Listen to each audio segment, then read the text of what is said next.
Hey YouTubers, just wanted to take a second out here and give you my thoughts on the Rapture. There's a lot of chatter online about the Feast of Trumpets and how it correlates kind of with the Rapture, and I kind of am very interested in it, but I would like to take a moment to just share my point of view on it so people who are disheartened can kind of sort of have a different view take on it when it doesn't happen.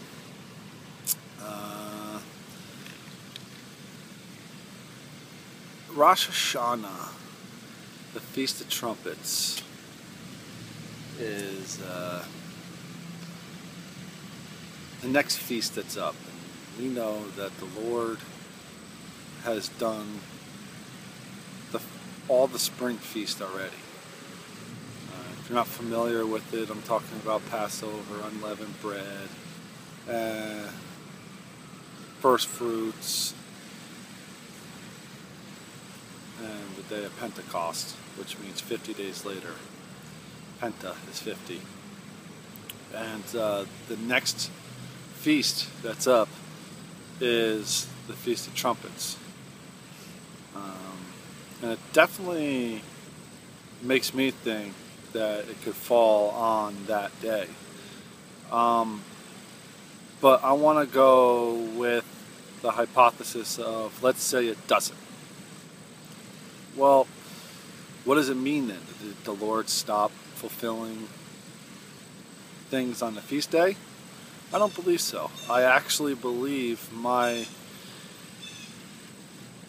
Spider-Man senses, if you will, are telling me that it could mean. Now, I believe that it could happen definitely on the Feast of Trumpets. It could actually be that day. But it could also mean no man can know the day nor the hour, like Jesus said. It's interesting to me because that's the day of the Feast of Trumpets.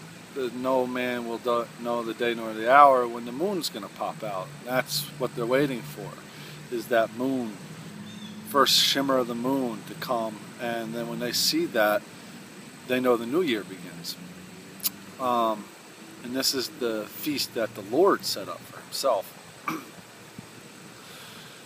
Maybe, just maybe, the Lord set that type of feast up where you didn't know what day nor the hour you're going to see the shiver of the moon, because he is still fulfilling all the feast, but he literally meant no man will know the day nor the hour. So he gave us a feast that represents that next step in the fulfilling the feast. Because if you are going to pop up randomly, you would need a feast to say, I'm going to pop up randomly. All the other feasts were very exact. He died on Passover as the Passover lamb.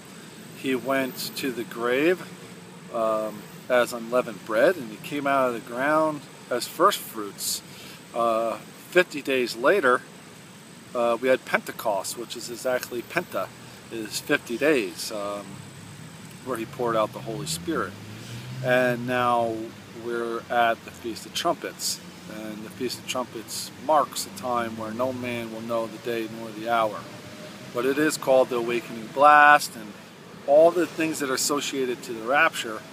But if you look at it from the aspect of it's a feast where it's up in the air, it's day. See, all the other feasts had actual days. This one is an up in the air day. It could be the first day, it could be the second day. Depends on when the moon pops out. So maybe that's a representative of the fact that we won't know the day nor the hour.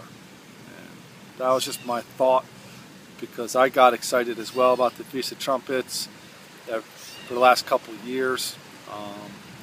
And I've been excited every year, and I used to get depressed afterwards, and started thinking more deeper about it. That's what I came up with. Thanks.